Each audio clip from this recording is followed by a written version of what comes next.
The arrival of the koalas has been a massive learning curve for everyone here. And now, after months of getting to know each other, both creatures and keepers have settled into a routine. But after the trauma of losing poor Wilpena so early on, everyone's constantly on high alert for worrying signs amongst the remaining animals. We have to sort of bubble wrap our flora, make sure that our population and all the effort that went in across the world to bring them here is worth it. Koalas are one of the most difficult animals to look after in captivity. Graham and his team need to give them regular health checks, which could mean the difference between life and death.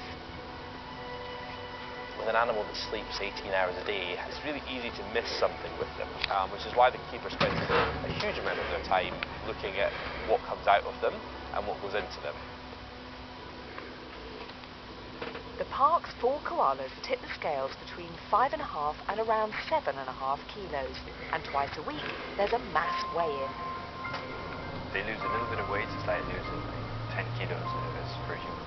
So we keep an eye on everything that we possibly can.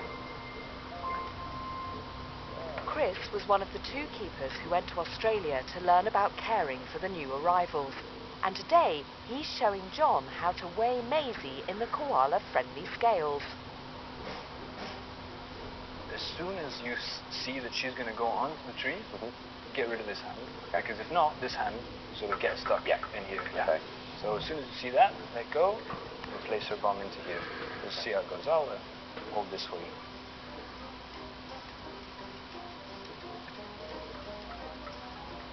Good girl.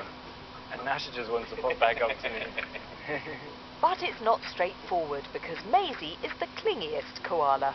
You try again. I'll stay a little bit further out. No more cuddles. No more cuddles. Like 8.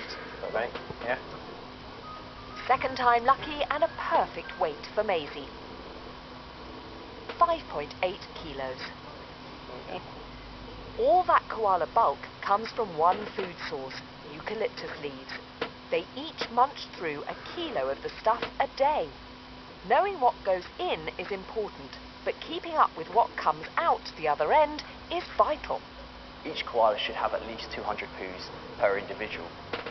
That's a grand total of 800 poos a day, not to be sniffed at.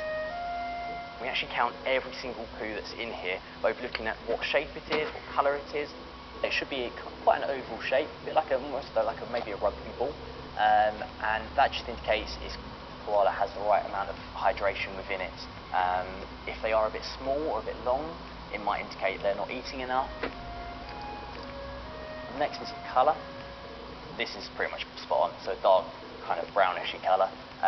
Too light or too dark can indicate, once again, a lack of hydration, and that is purely down to they get 100% of the water content from the food they eat. So that's the poos, but the wees are just as important. You might like this one.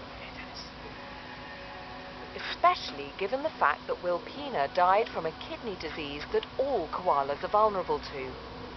So from the day they first arrived, the keepers have tested their wee to check for signs of trouble.